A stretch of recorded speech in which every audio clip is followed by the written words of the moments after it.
warahmatullahi wabarakatuh. Waalaikumsalam warahmatullahi wabarakatuh. Apa kabar anak-anak? Alhamdulillah, luar biasa. Allahu Akbar.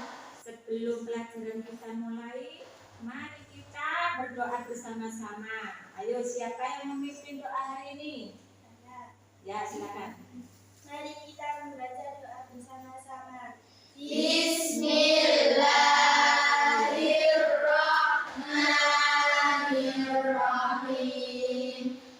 Alam nashrah laka sadrak wa wada'na anka wizrak alladzi anqadha dhahrak wa rafa'na laka dhikrak fa inna ma'al usri yusra inna ma'al usri yusra fa idza faragta fansab wa ila rabbika farghab.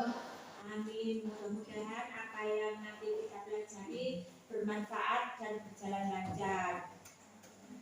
Baiklah anak-anak, Ibu akan absen dulu satu persatu ya.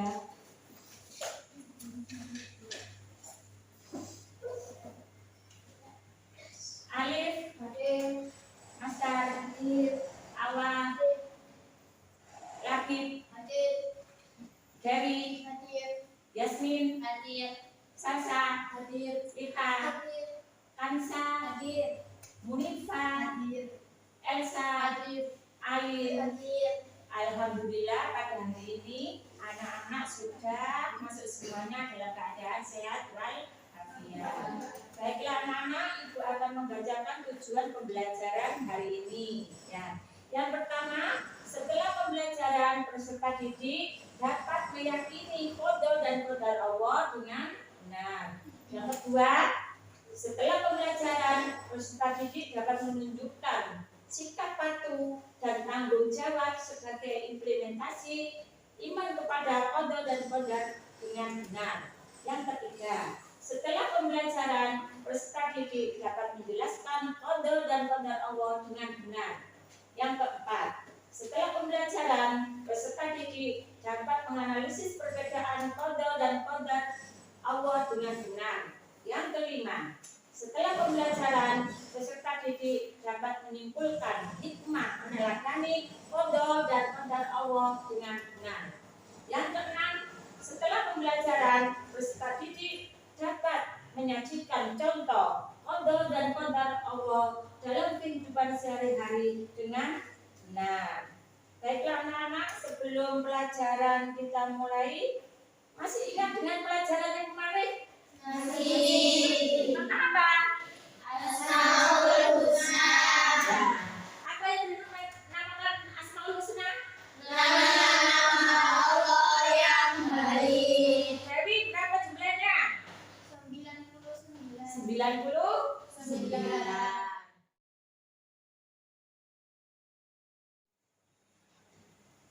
Baiklah anak-anak, kita pelajari hari ini tentang qada dan qadar.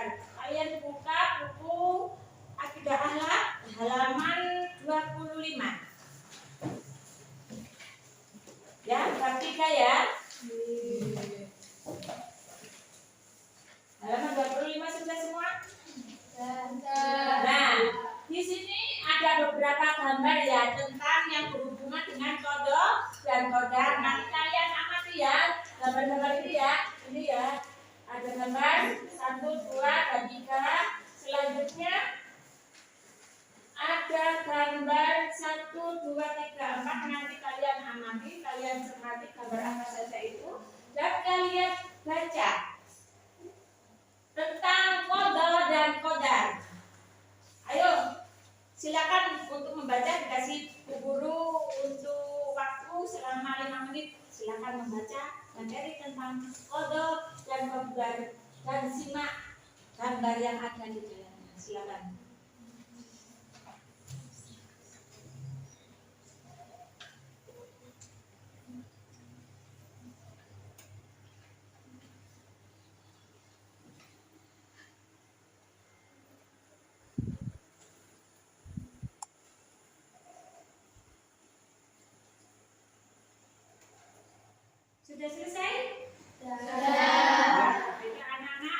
dari apa yang kalian baca dan amati gambar tadi, Ibu akan jelaskan tentang qadha dan qadar. Ya.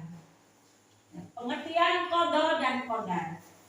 Qadha menurut bahasa artinya memutuskan perkara dengan ucapan dan perbuatan. Sedangkan qadha menurut istilah adalah keputusan Allah tentang suatu perkara sejak zaman azali. Apa itu zaman azali? Zaman azali adalah zaman di mana alam semesta ini belum ada atau sebelum adanya alam semesta ini. Sebelum Allah menciptakan alam semesta ini atau sebelum adanya alam semesta ini, itu yang dinamakan zaman azali. Sedangkan qadar menurut bahasa artinya kuasa mengerjakan sesuatu. Nah, sedangkan qadar menurut istilah adalah ketentuan Allah yang ditetapkan atas manusia setelah berusaha dan berdoa. Ya, qadha dan qadar itu disebut juga takdir. Ya, iman kepada qadha dan qadar itu termasuk rukun iman yang berapa? Rukun iman yang berapa? Ya, yang terakhir satu iman kepada Allah, malaikat, kitab Allah, 4 Rasul, 5 hari kiamat, dan ke-6 adalah kepada qadha dan qadar. Iman kepada qadha dan qadar adalah yakin dengan sungguh-sungguh terhadap ketentuan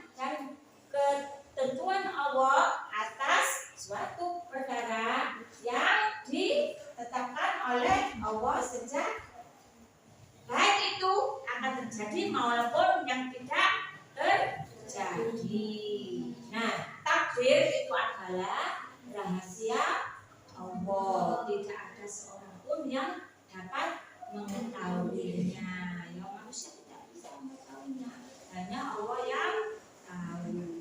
Nah, kita harus yakin bahwa apa yang terjadi pada kita, baik itu menyenangkan maupun tidak menyenangkan, adalah kehendak dari Allah. Ya, apapun yang terjadi pada kita, ya, baik itu menyenangkan atau tidak, ya, membahagiakan atau tidak, itu adalah kehendak dari Allah. Ya, nah, takdir adalah kehendak atau iradah dari Allah. Jadi takdir itu tidak semuanya harus sesuai dengan keinginan kita. Tidak semuanya takdir itu sesuai dengan harapan kita atau tidak sesuai dengan apa yang kita harapkan. Tidak semuanya, ya, karena itu adalah kehendak dari Allah. Jika takdir itu sesuai dengan keinginan kita, ya, atau sesuai dengan apa yang kita harapkan, maka itu adalah kita harus bersyukur kepada Allah karena itu merupakan nikmat dari Allah.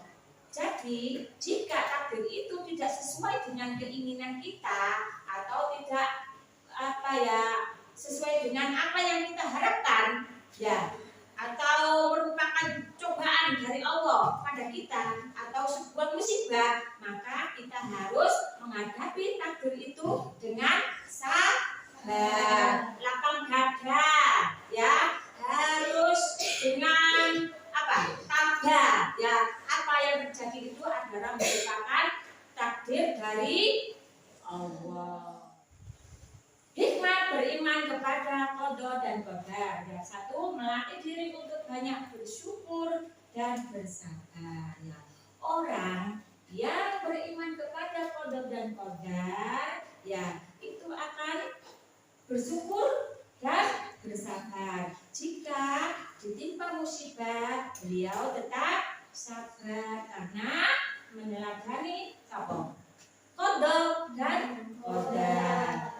Apabila diberi kesenangan atau kebahagiaan, bersyukur kepada Allah dengan membaca apa? Alhamdulillah. Yang kedua, terhindar dari sifat sombong sombong dan putus asa. Orang yang beriman kepada qada dan qadar apabila mendapatkan kesenangan, kebahagiaan dan nikmat itu tidak akan sombong karena itu merupakan kehendak dari Allah, pemberian dari Allah. Yang ketiga, mampu optimis dan giat bekerja. Ya, selalu optimis ya. Terus giat bekerja dalam kehidupan sehari-hari. Dan yang terakhir adalah menenangkan jiwanya.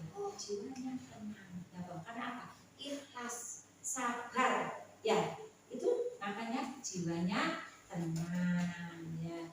Demikianlah anak-anak dari penjelasan tadi. Baiklah anak-anak, selanjutnya kita akan melaksanakan diskusi ya. Kalian bentuk menjadi 3 kelompok. Jadi masing-masing kelompok berjumlah 4 orang ya, sesuai dengan kelompoknya masing-masing.